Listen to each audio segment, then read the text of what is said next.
Je vous invite à vous avancer. Alors, accueillons Michel Charbonneau qui va partager la parole avec nous ce matin.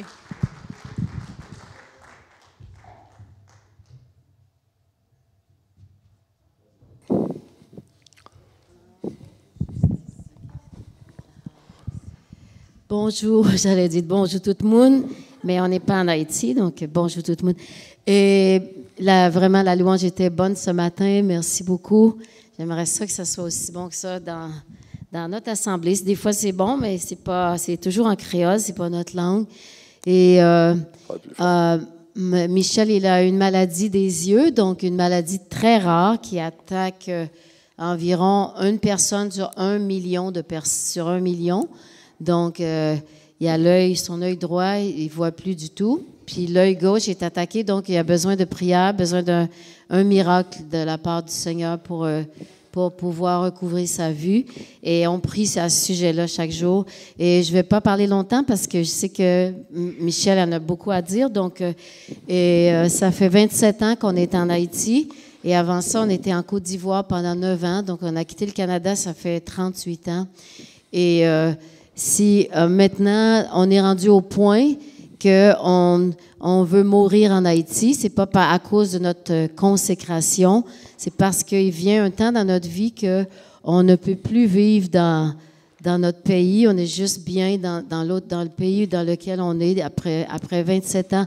Et malgré que la situation était tendue, il y avait beaucoup de coups de feu, des jours, si on comptait une centaine de coups de feu autour, ben c'était un peu à distance de notre maison.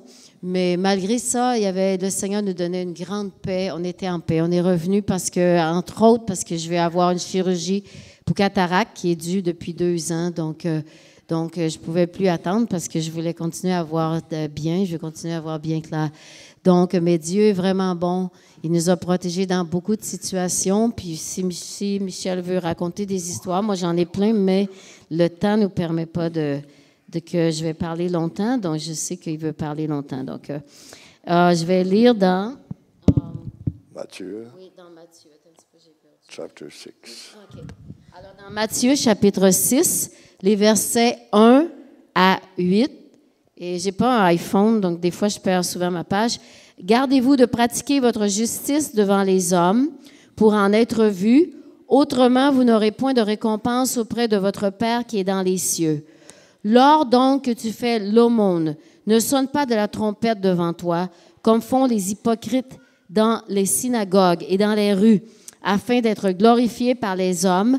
Je vous le dis, en vérité, ils reçoivent leur récompense. Mais quand tu fais l'aumône, que ta main gauche ne sache pas ce que fait ta droite, afin que ton aumône se fasse en secret, et ton Père qui voit dans le secret te le rendra. Lorsque vous priez, ne soyez pas comme les hypocrites qui aiment à prier debout dans les synagogues et au coin des rues pour être vus des hommes. Je vous le dis en vérité, ils reçoivent leur récompense.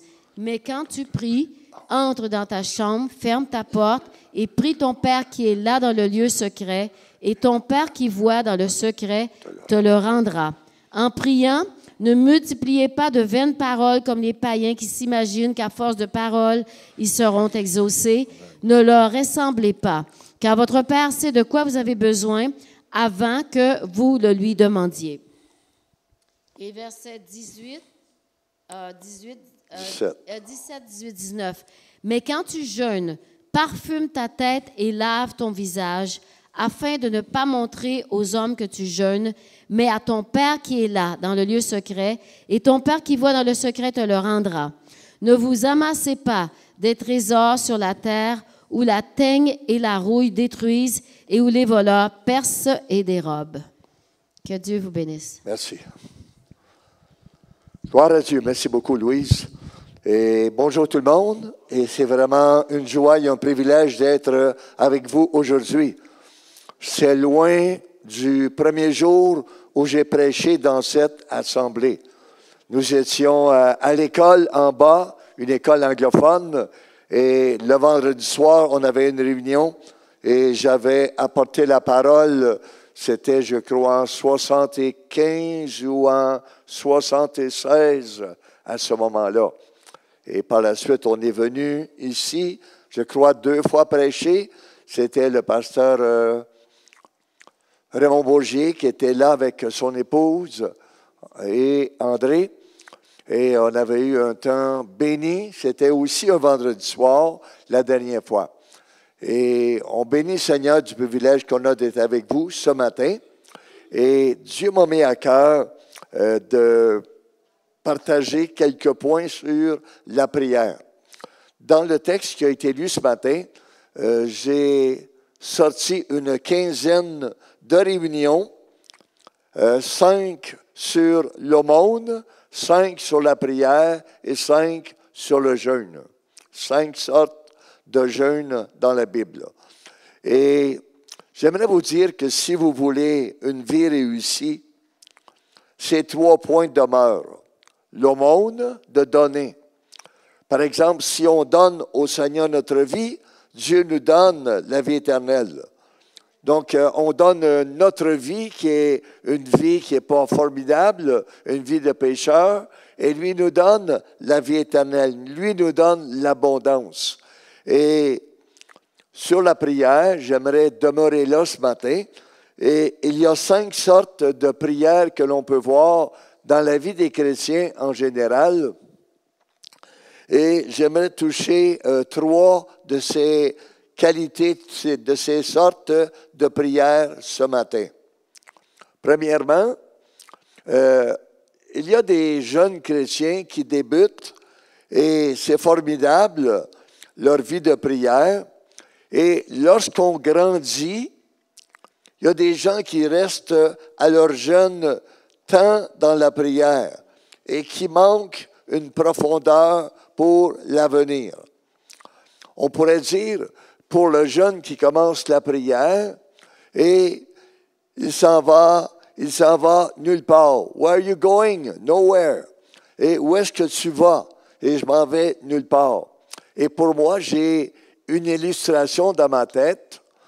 C'est après la journée de travail, mon épouse et moi, on prend une marche dans la rue, on est au Canada, et on marche, on prend, où est-ce qu'on va? Nulle part. On fait juste marcher pour marcher. On se détend les jambes, on laisse passer la pression de la journée. Et où est-ce qu'on va? Nulle part. Et beaucoup de gens prient en allant nulle part. Et en allant nulle part, on ne va jamais arriver parce qu'on n'a pas de but. Il y a des gens qui vont commencer, c'est souvent la vie du jeune chrétien, et c'est normal. On va prier que Dieu nous donne la santé, on va prier que Dieu nous donne un travail, on va prier que Dieu nous donne des enfants, on va prier, et on prie sur un paquet de points aujourd'hui, et demain, on va prier sur autre chose. Et après-demain, on va prier sur autre chose. Et c'est juste comme ce qui nous passe par la tête, ce qu'on sent pour un moment, devient notre temps de prière. Et c'est quelque chose qui vient et qui va. Ce n'est pas quelque chose qui demeure. Et c'est la première sorte de prière. Ce n'est pas mauvais, mais on voit de petits résultats avec cette sorte de prière, avec la prière aller nulle part.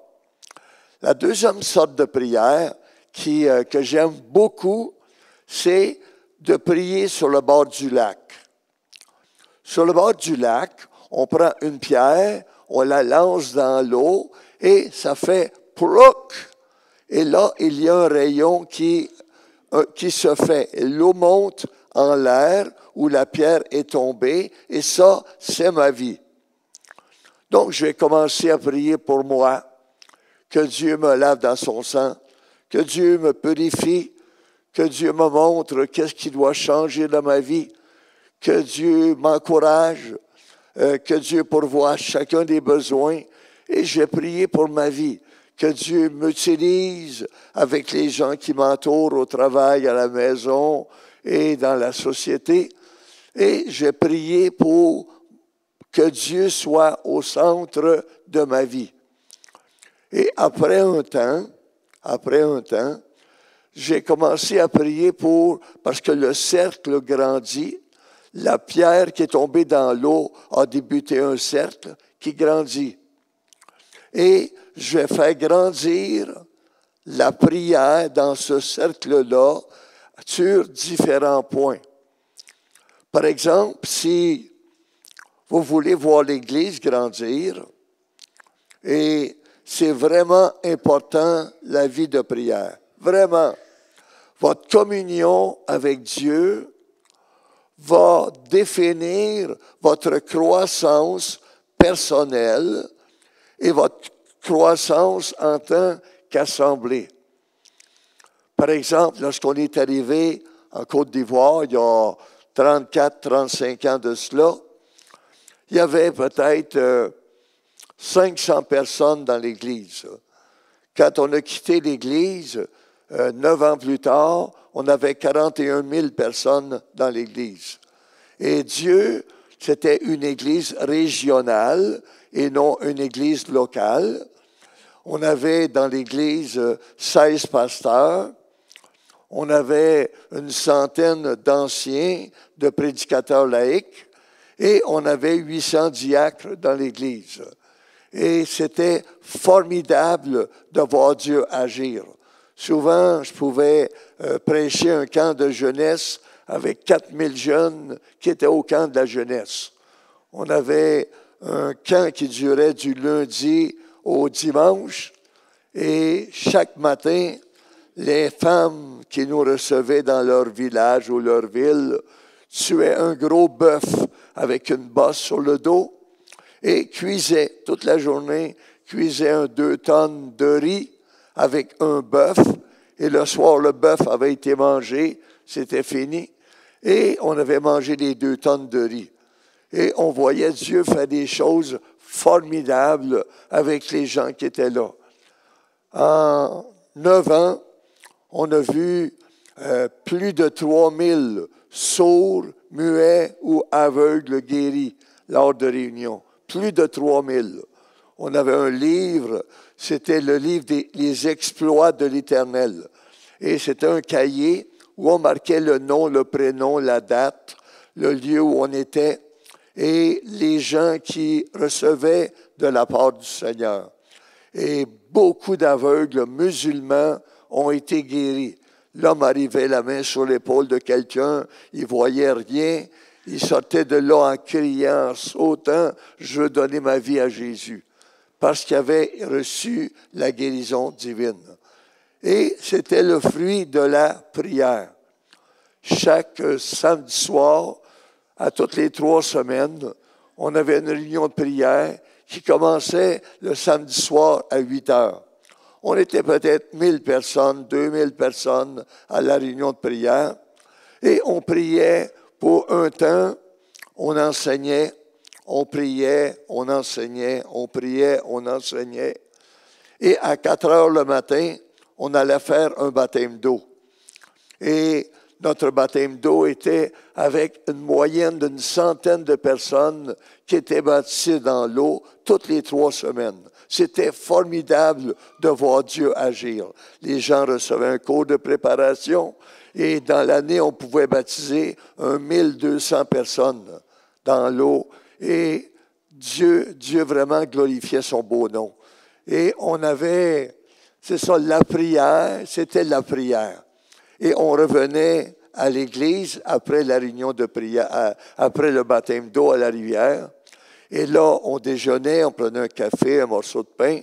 Et on commençait la réunion du dimanche matin vers 7h30 pour finir à midi, après avoir présenté au Seigneur peut-être une quinzaine d'enfants, après avoir pris la communion avec tous ces gens qui étaient là, qui étaient baptisés dans l'eau.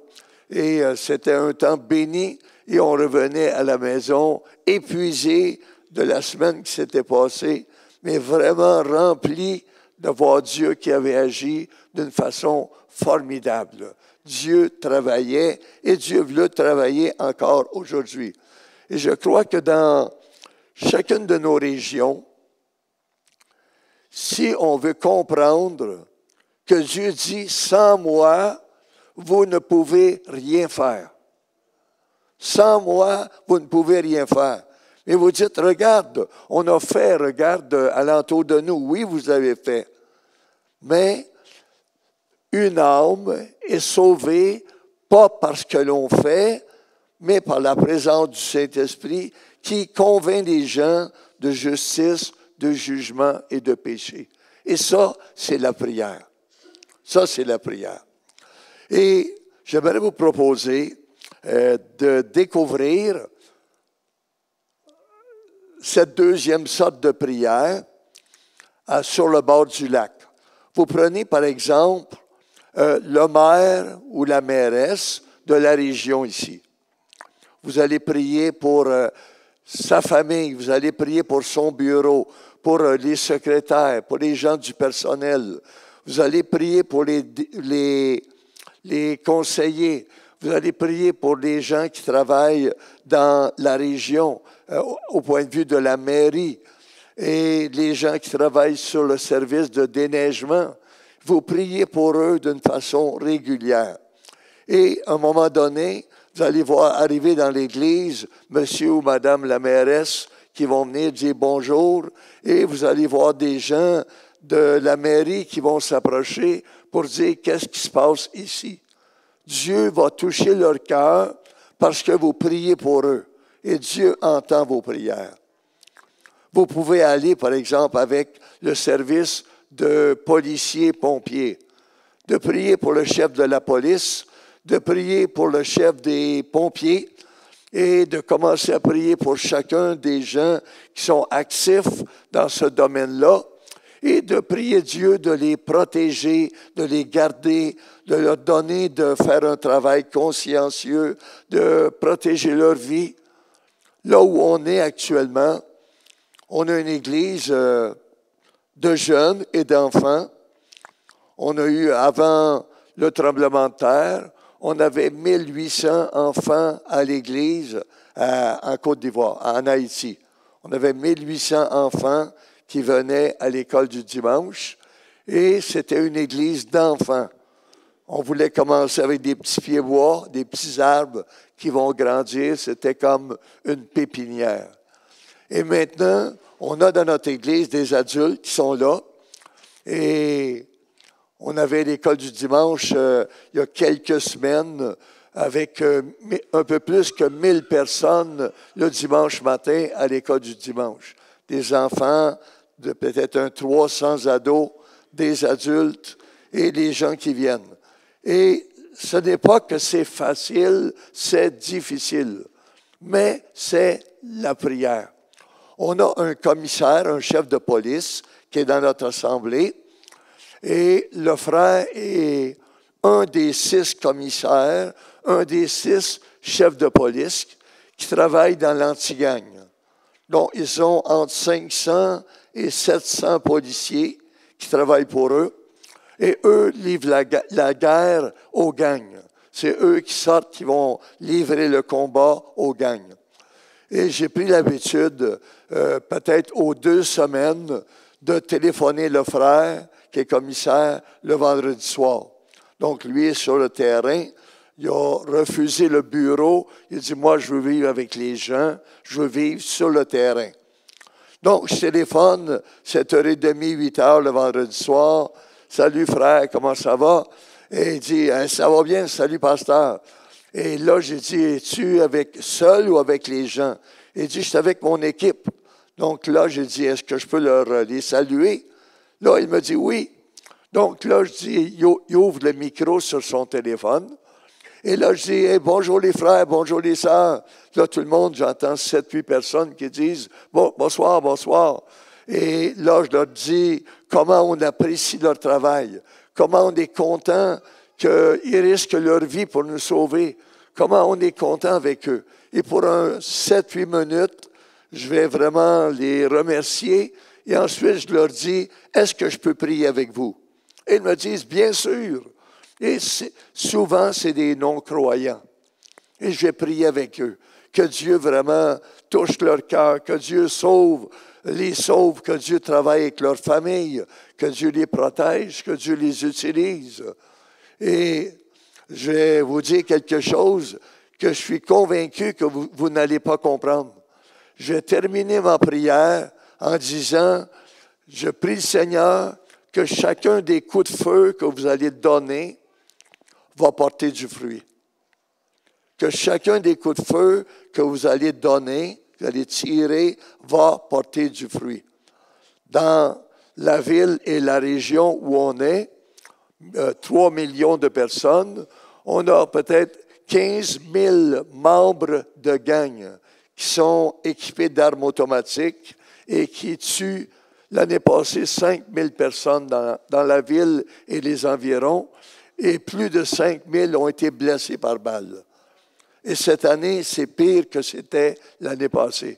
Hier soir, j'étais au téléphone avec un évangéliste, Frère Clément, avec qui je travaille depuis 22 ans. Et le Frère Clément disait cette semaine, j'ai vu beaucoup de morts sur le bord de la route. J'ai vu beaucoup de marchandes qui vendaient des concombres, des tomates, assassinés sur le bord de la route. Et c'est juste terrible. C'est juste terrible. Et Dieu doit mettre la main. Dieu doit faire le miracle de nettoyer la ville afin que l'on puisse vivre en paix et d'aller de l'avant. Là-bas, on a une école. Je suis le directeur de l'école, le fondateur. On a une école avec 700 enfants et des petits en maternelle à 5 ans ou à 4 ans jusqu'au plus vieux qui a 24 ans, qui est en 13e année. Et c'est un jeune homme qui est orphelin et qui a grandi dans un orphelinat. Donc, on a 700 élèves qui sont là. On a des dévotions avec eux lundi, mercredi, vendredi, 7h30 à 8h, et dans 2 salles différentes selon leur âge. Et on a le culte le dimanche matin, on a l'école du dimanche aussi le dimanche matin. Donc, on est beaucoup impliqués avec les gens, on a beaucoup de travail, former les moniteurs de l'école du dimanche. On a une 40aine de classes pour l'école du dimanche. Donc, ça demande énormément de temps à former ce personnel-là. Et une chorale de jeunes avec 20-25 jeunes dans la chorale. Et le chœur d'adoration, les gens comme vous ce matin qui sont sur la tribune pour nous conduire dans la présence de Dieu. On doit prier par la suite pour le côté hospitalier. Donc, on va prier pour le directeur de l'hôpital dans la région, prier pour son personnel, prier pour les administrateurs, prier pour les gens dans les laboratoires, les gens qui préparent les salles de chirurgie. On va prier pour les infirmiers, infirmières, les gens qui sont préposés aux bénéficiaires. Et vraiment, on passe du temps à prier pour eux. Et Dieu entend nos prières. Dieu entend nos prières. On a plusieurs infirmiers et infirmières qui ont donné leur vie au Seigneur. Ils sont à l'Église. On a plusieurs professeurs d'école à notre Église. Et on a du programme de parrainage, 5 personnes qui sont maintenant en médecine, qui ont fini leur école avec nous. Ils sont à l'université et étudiants en médecine. Donc, on doit prier pour le gouvernement. On doit prier pour le président, le premier ministre, les députés, les sénateurs. Imaginez si vous aviez, par exemple, le député qui était avec vous le dimanche matin. Vous avez le directeur de l'hôpital qui est là avec des secrétaires le dimanche matin.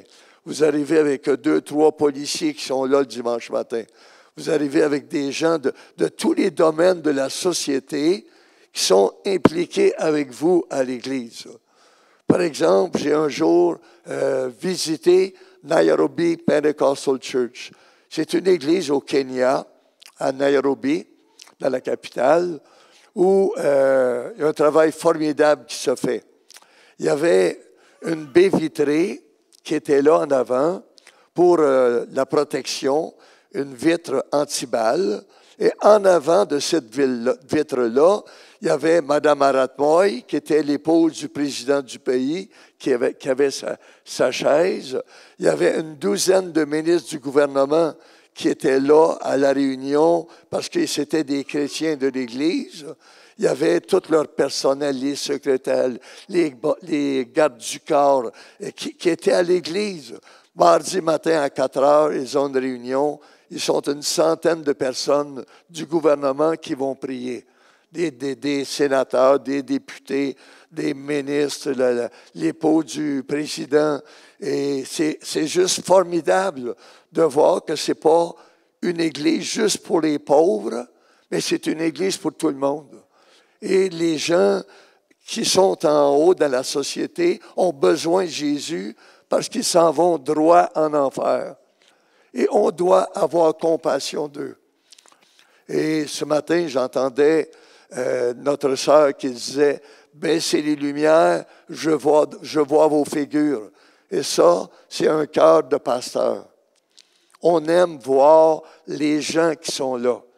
Pendant la semaine, je vais rencontrer peut-être 10 personnes chaque jour au bureau.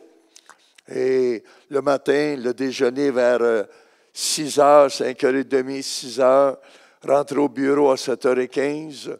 Et le midi, on ne mange pas et on continue à travailler.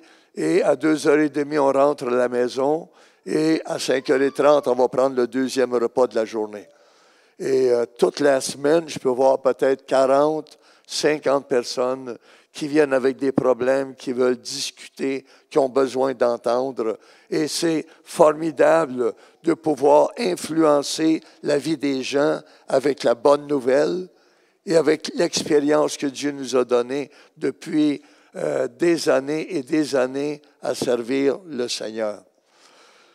Donc, c'est important, c'est vraiment important de prier pour les gens qu'on ne connaît pas et de prier pour les autorités à tous égards, autant au point de vue de l'école, de prier pour l'inspecteur d'école, pour le département, de prier pour les directeurs d'école, de prier pour les professeurs, de prier pour les gens qui travaillent à la cafétéria à l'école. Que Dieu les sauve, que Dieu les amène à l'Évangile, à la bonne nouvelle. Mes amis, au Québec, on a une personne sur 200 qui est sauvée, en moyenne.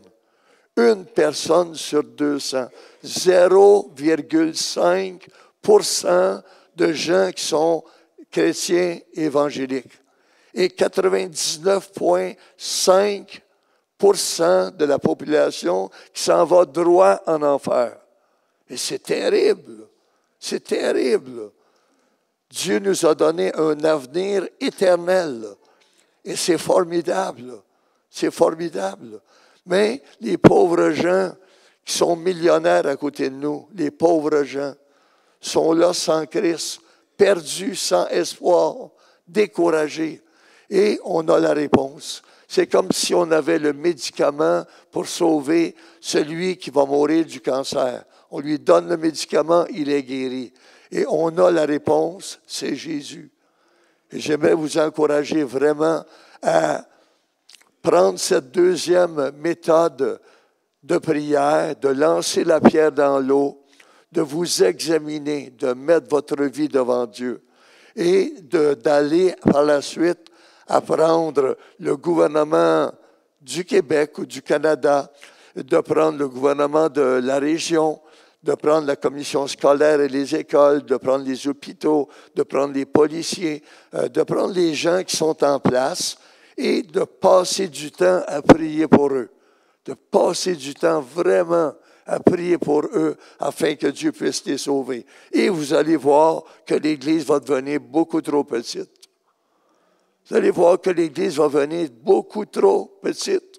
On avait dans notre Église en Côte d'Ivoire, Mme Graclair, qui était ministre de la condition féminine. Et elle était dans notre Église, elle a été sauvée dans notre Église. Et c'est une dame qui était autrefois dans la sorcellerie. Elle marchait avec les sorciers et Dieu l'a attirée, Dieu l'a délivrée et elle a donné sa vie au Seigneur. Et c'est formidable. Donc Dieu va faire parmi vous des choses formidables avec les gens qui vous entourent. Ne regardez pas la grosseur du troupeau, regardez la grosseur des gens à l'extérieur qui sont perdus. Et ces gens-là doivent passer de la mort à la vie. Ils doivent passer. Dieu veut que tous soient sauvés. Dieu veut que tous soient sauvés. Souvent, on va dire, mais les gens ne veulent pas Jésus. C'est pas vrai. C'est pas vrai. J'ai accepté Jésus dans mon cœur comme mon sauveur personnel à l'âge de 12 ans. Ça fait 65 ans. Personne ne m'a parlé de Jésus. J'ai jamais vu une Bible. Pendant 3 ans, j'ai marché avec Jésus. Pendant 3 ans, Jésus me parlait. Jésus me montrait si quelqu'un te frappe sur une joue, présente l'autre joue. Et je me souviens que Jésus m'avait parlé. Et Jésus me parlait. J'avais 12 ans. Je ne connaissais pas une église évangélique. Je n'avais jamais entendu parler que des chrétiens évangéliques existaient. J'ai été baptisé du Saint-Esprit. Je parlais en d'autres langues sans n'avoir jamais entendu parler du jour de la Pentecôte. Dieu, et j'avais des temps de prière personnels vraiment formidables. Chaque vendredi, j'avais pris l'habitude de passer 1 heure en prière. J'avais 12 ans. Je ne connaissais pas l'Église, pour moi, ça n'existait pas. Mais je savais que Jésus existait. Et j'étais avec lui. Et malheureusement, à cause du manque d'encadrement, personne ne parlait de Jésus. Je ne connaissais pas. Et je ne connaissais pas la Bible. Je n'avais jamais vu une Bible. Donc, à l'âge de 15 ans, 16 ans, j'ai rencontré des mauvais amis et j'ai quitté Jésus pour le monde. Et à 29 ans, je suis revenu à l'Évangile avec Louise. Et on a donné notre vie au Seigneur vraiment. Et comment Dieu veut que vous ayez une relation personnelle avec lui. Un temps personnel avec lui, où il vous parle et où vous lui parlez. Il faut arrêter. La Bible nous dit, arrêtez et sachez que je suis Dieu. Arrêtez de courir partout, vous n'allez rien gagner. De courir partout, vous n'allez pas gagner. Maintenant, je suis malvoyant, je marche avec un bâton et c'est pas facile de trouver ma relation avec Jésus dans la Bible. J'ai Matthieu, Marc, Luc, Jean, qui sont pour les malvoyants des grosses lettres. Et pour mes yeux, c'est juste bon. Mais je souffre énormément de ne plus pouvoir lire comme je lisais ma Bible autrefois. Je ne vois pas. Donc, c'est décourageant, déprimant, mais je sais qu'au ciel, il y a un magasin avec des yeux. Et lorsque je vais arriver là, je vais avoir des nouveaux yeux, je vais voir clair. Et quelques semaines, quelques mois, quelques années, je vais arriver là. Je vais avoir 78 ans dans quelques semaines et je suis content de bénir le Seigneur. La troisième sorte de prière, c'est de prier en d'autres langues. Et ça ne fait pas l'histoire de tout le monde. Ça ne fait pas la joie de tout le monde. L'apôtre Paul nous dit, « Je parle en langue plus que vous tous. » Je parle en langue plus que vous tous. L'apôtre Paul dit, celui qui parle en langue ne parle pas aux hommes, mais il parle à Dieu. Et c'est en esprit qu'il dit des choses cachées. Lorsqu'on regarde Jésus, lorsqu'il était sur la terre, Jésus avait une relation avec le Père et les gens cherchaient Jésus le matin. Il était où? Il était sorti pour aller parler avec le Père. De quelle langue il parlait, je ne sais pas. La Bible ne nous le dit pas. Mais Jésus sentait le besoin de parler avec le Père. On voit par exemple, lorsque Lazare a été ressuscité, Jésus a levé les yeux vers le ciel, il a dit, « Père, je te remercie de ce que tu entends mes prières et de ce que tu me donnes toujours selon ma demande. Et il a crié, Lazare, sors. Et Lazare a été ressuscité. Et c'était la communion de Jésus avec le Père qui a fait que Lazare a été ressuscité. Jésus a dit, Père, je te demande, tu me donnes. Donc, c'est le Père qui donne. Et là, il dit, Lazare sort, et Lazare est sorti du tombeau. Et c'est formidable. Et Dieu veut nous remplir de son Saint-Esprit. Lorsqu'on accepte Jésus dans notre vie, comme notre sauveur personnel, le Saint-Esprit vient habiter en dedans de nous. C'est comme si on avait un verre et on vide de l'eau dedans. Le Saint-Esprit est là. Mais lorsqu'on regarde notre vie, lorsqu'on accepte Jésus, vraiment, ce n'est pas le Saint-Esprit à 100%. Par exemple, excusez, mais quand on a accepté le Seigneur, Louise et moi, on vivait en concubinage, on vivait ensemble depuis 3, 4 ans, 5 ans, et j'ai oublié le nombre d'années. Et on a accepté le Seigneur avec le frère Raymond Lemaire, qui n'était pas pasteur dans ce temps-là. Et on est vraiment né de nouveau cet après-midi-là. Le lendemain matin, je suis descendu, on était à Saint-Hyacinthe, je suis descendu au centre-ville dans un magasin qui s'appelait Choquette et j'ai rencontré une amie. Et j'ai commencé à parler à cette amie de l'expérience que j'avais faite la veille. Et elle a donné sa vie au Seigneur. C'était l'épouse de René Lucier, qui a été missionnaire en Chine pendant des années. Brigitte était une de nos amies. Et on n'était pas vieux dans le Seigneur, on ne comprenait pas grand-chose. On avait un 12 heures, un 18 heures dans le Seigneur, mais il y avait un feu qui était à l'intérieur pour communiquer.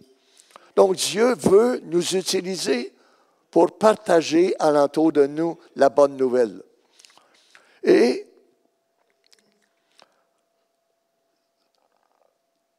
un verset qui m'étonne énormément, Jésus dit, « Celui qui parle en langue ne parle pas aux hommes, mais il parle à Dieu. » Et pourtant, on va prier en français ou en anglais, dans notre langue maternelle, ou en djoula ou en créole, et on parle à Dieu, mais les hommes alentour de nous, les femmes, les enfants, entendent notre prière.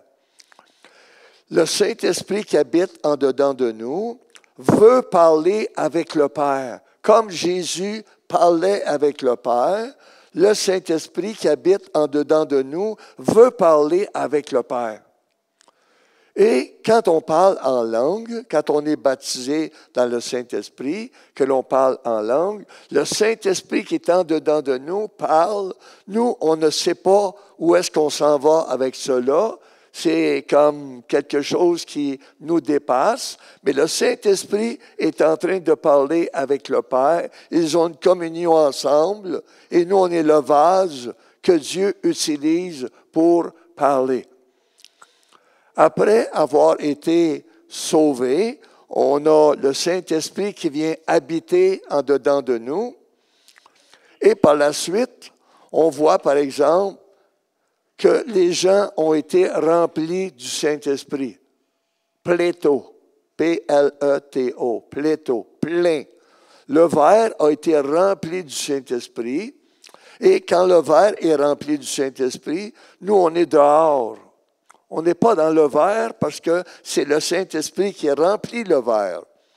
Donc, il nous utilise beaucoup plus, beaucoup mieux, parce que c'est lui, on comprend mieux ce qu'il désire pour nous et on voit plus les choses que Dieu veut qu'on fasse. On discerne mieux sa volonté lorsqu'on est rempli du Saint-Esprit. On voit par exemple Paul et Barnabas, ça nous dit, après avoir prié et jeûné, ils leur imposèrent les mains et ils les recommandèrent à l'œuvre du Seigneur. Ils sont partis pour leur voyage missionnaire. Mais ce n'est pas après leur avoir demandé « Qu'est-ce que vous pensez, les gars? Qu'est-ce que vous pensez d'aller? » Non. après avoir prié et jeûné, ils leur imposèrent les mains et ils les recommandèrent au Seigneur et ils les laissèrent aller. Et l'Europe a été sauvée par ce ministère-là. C'est là que l'Évangile a commencé à être semé. Et baptisé, lorsqu'on est baptisé dans l'eau, qu'est-ce qu'on fait? On descend dans l'eau, l'eau nous entoure tout le tour, l'eau est au-dessus de notre tête, l'eau est alentour de notre corps et on est au milieu de l'eau.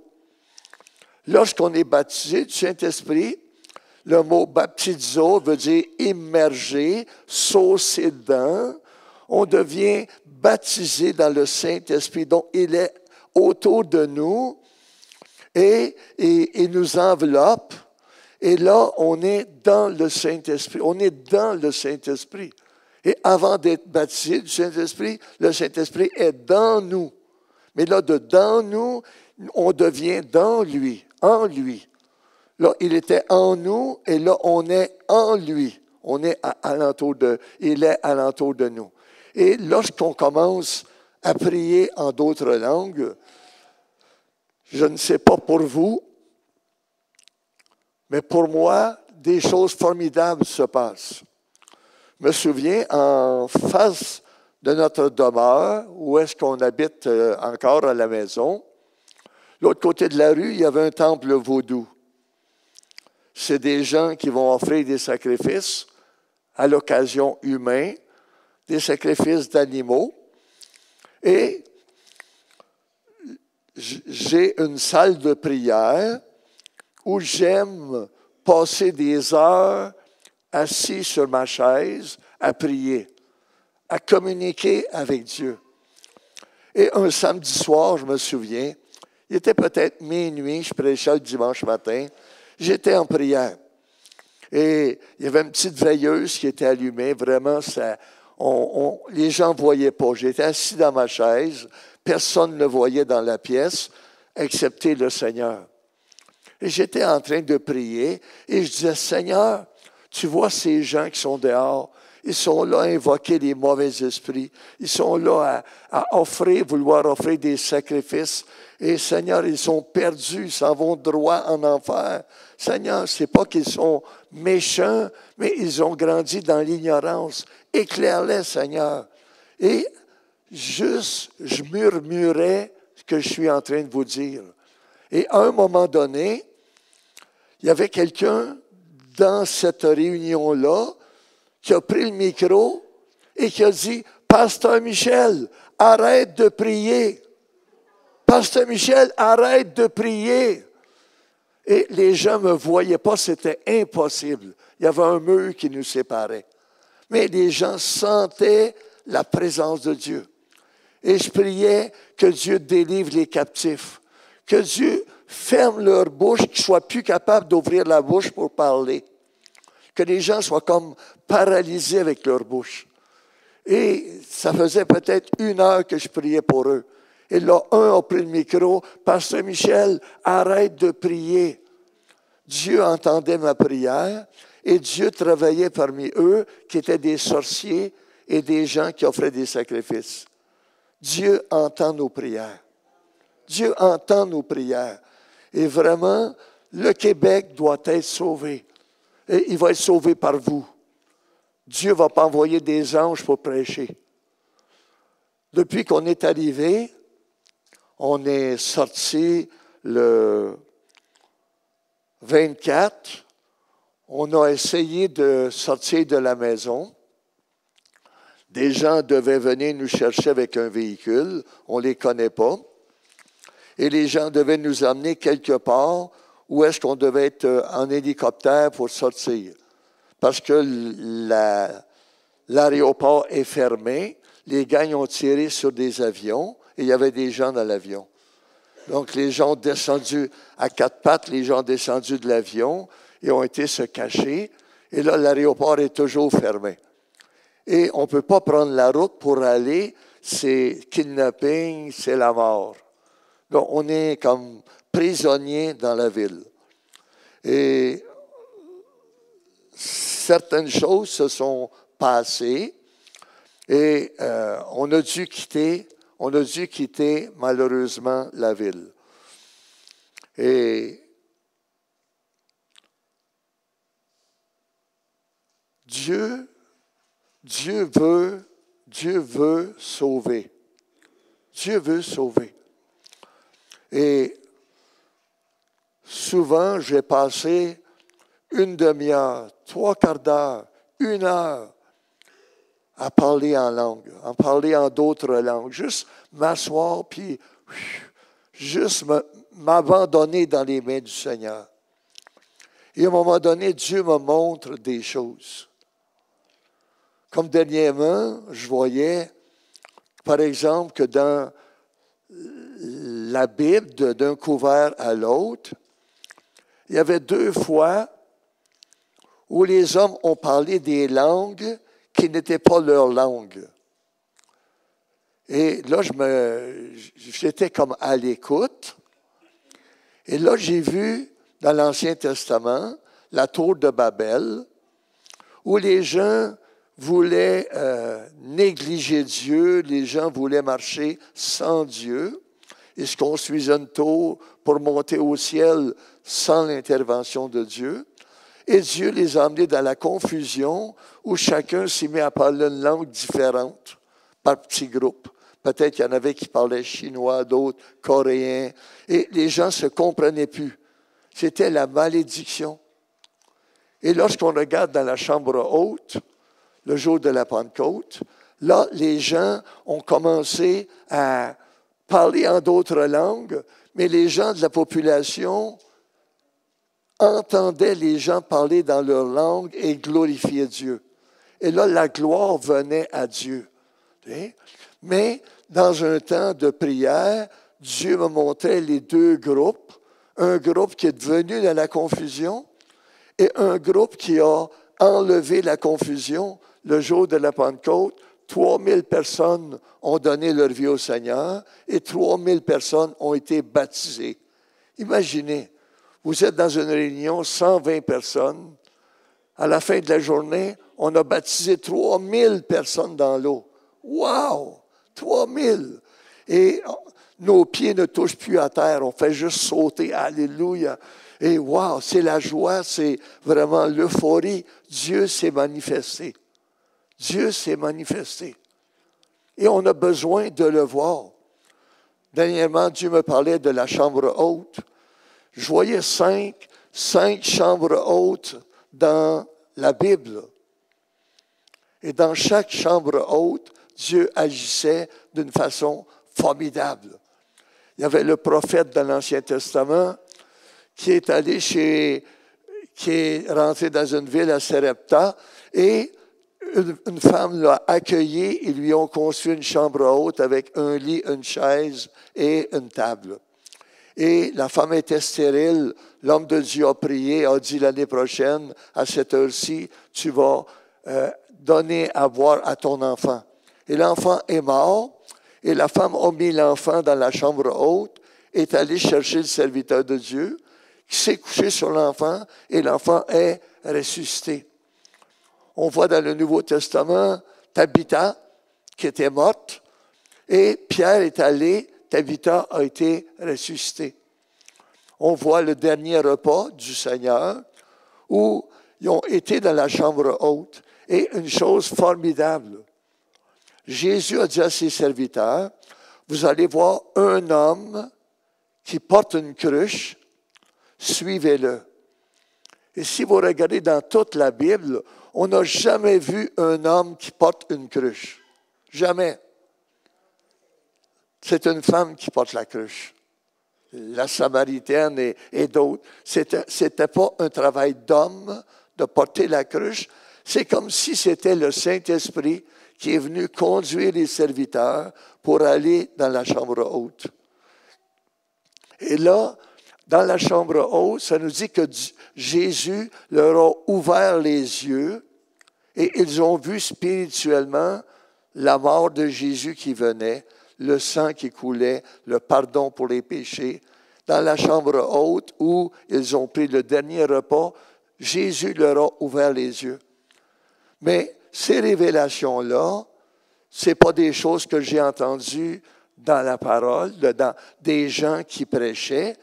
C'est en priant, Dieu me montre la parole. Dieu me montre des choses qui sont dans la parole. Et je dis gloire à Dieu. Gloire à Dieu. Comment il est important de passer du temps avec le Seigneur. Souvent, il y a des gens, merci Louise, souvent il y a des gens qui vont dire, j'aime tellement le Seigneur. J'aime tellement le Seigneur, mais je n'ai pas de temps pour lui parler. J'aime le Seigneur, mais je ne lui parle pas. Ce matin, je disais à mon épouse, il y a 2 choses auxquelles je ne veux jamais prendre ma retraite.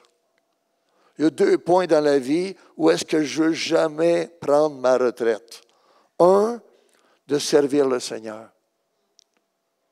Ce n'est pas la peine de s'asseoir, puis de se bercer sur une chaise, puis d'attendre la mort. Il y a des gens qui périssent. Donc, autant que Dieu va me donner la santé, je veux servir le Seigneur, ici ou ailleurs, et surtout ailleurs. Et le 2e point, où est-ce que je ne veux pas prendre ma retraite, c'est de mon épouse. De mon épouse. Combien de gens aujourd'hui prennent des retraites anticipées avec leur épouse et divorcent? Et je veux être avec elle, l'aider, la supporter, la chérir. Ça fait 50 quelques années qu'on est ensemble, jusqu'à ce que le Seigneur vienne nous chercher. Et avec elle, je veux servir le Seigneur. Louise est pasteur et une bonne prédicatrice. C'est formidable le travail qu'elle fait dans le Seigneur. Et je désire que jusqu'à la fin de la course, on puisse servir le Seigneur. J'aimerais vous encourager. Si l'idée du parler en langue ce matin vous est inconnue, ou si l'idée du parler en langue est quelque chose qui vous repousse, s'il vous plaît, priez le Seigneur. Priez que le Seigneur vous parle. Priez que le Seigneur vous montre. C'est tellement important. Tellement important. Et pour moi, ça a changé ma vie. Ça a changé ma vie. Je peux être devant une assemblée et d'arriver à un moment donné de dire, il y a quelqu'un en arrière qui a un problème, blablabla, telle chose, et Dieu te guérit maintenant, et la personne se lève, gloire à Dieu, je suis guéri. Et je l'ai vu des centaines et des centaines de fois.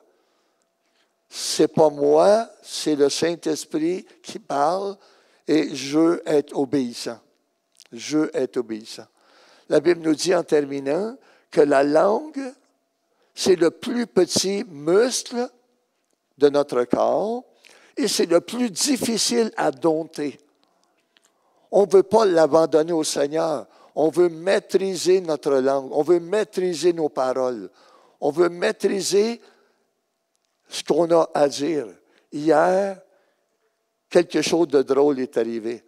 On était avec notre fils Pierre et son épouse, les 4 garçons, notre fille Naomi, son mari et les 2 enfants. Et on était à souper en famille, ils nous ont invités.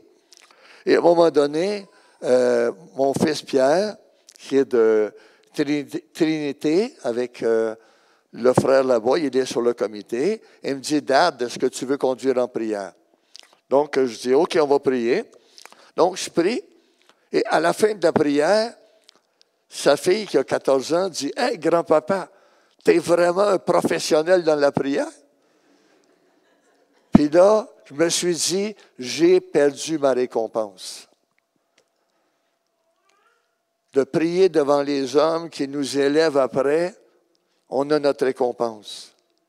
Et ma récompense, c'était que ma petite fille me dise, « Grand-papa, tu es un professionnel dans la prière. » Mais j'aurais aimé mieux voir Dieu agir parmi les enfants, que quelque chose se passe dans son cœur et qu'elle continue à être transformée.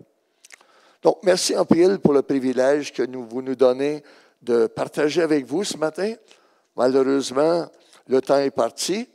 et il ne revient pas. Et pour moi, enseigner, c'est tellement un privilège. Ça tourne à l'intérieur, c'est là. Je me lève la nuit et je prie, je pense, je médite la parole de Dieu et Dieu me parle d'une façon formidable. Et j'aimerais vous encourager, cherchez Dieu. Cherchez Dieu. Cherchez et vous trouverez. Cherchez et vous trouverez. Si vous cherchez Dieu dans votre vie, vous allez le trouver. Asseyez-vous et dites, Seigneur, parle-moi. Seigneur, parle-moi. Seigneur, montre-moi ce qui doit changer dans ma vie. Seigneur, montre-moi comment tu vas m'utiliser pour des gens alentour. Tout à l'heure, j'ai commencé quelque chose que je veux terminer. Depuis qu'on est arrivé, il y a 2 personnes que je ne connais pas qui m'ont parlé. On était dans un centre d'achat. Mon épouse était partie faire une course à un magasin quelconque. Et vu que je marche avec mon bâton, bon, c'est pas intéressant. Donc, j'étais assis sur un fauteuil au centre. Et à un moment donné, 2 femmes sont arrivées. Et on dit, est-ce que vous connaissez Jésus? Et j'ai dit, oui, je connais bien Jésus. C'est mon ami. Et là, je leur ai dit, vous venez d'où? Ils ont dit de la Côte d'Ivoire, de la région de Grand-Bassam. Ils ont dit, oh, c'est joli, très joli là-bas. Ils ont dit, oh, vous connaissez? Et ils ont partagé Jésus. C'est les 2 seules personnes qui m'ont parlé dans les 3 semaines qu'on est ici. Personne sur la rue m'a dit, hey, personne est venu m'arrêter pour me parler. Et combien il y a de personnes qui ne connaissent pas Jésus, qui ont besoin d'entendre, qui ont besoin d'entendre, qui ont besoin d'entendre. J'aurais des centaines d'illustrations à vous donner de ce que Dieu veut faire et de ce que Dieu fait au Québec. Que Dieu vous bénisse. Merci en pile pour l'hospitalité que vous nous donnez, pour le privilège de partager la parole de Dieu et que Dieu vous fasse grandir, chacun d'entre vous. Que Dieu vous fasse grandir. S'il vous plaît, prenez soin de vos enfants. Spirituellement, prenez soin de vos enfants. Notre fille Naomi est pasteur et petite, elle prêchait à côté de moi à des centaines de personnes. 12 ans, elle pouvait prêcher à 500, 600, 700 personnes. Et aujourd'hui, je la regarde et c'est vraiment une femme de Dieu. Et Pierre, notre fils, est à Trinité. Il sert le Seigneur là-bas.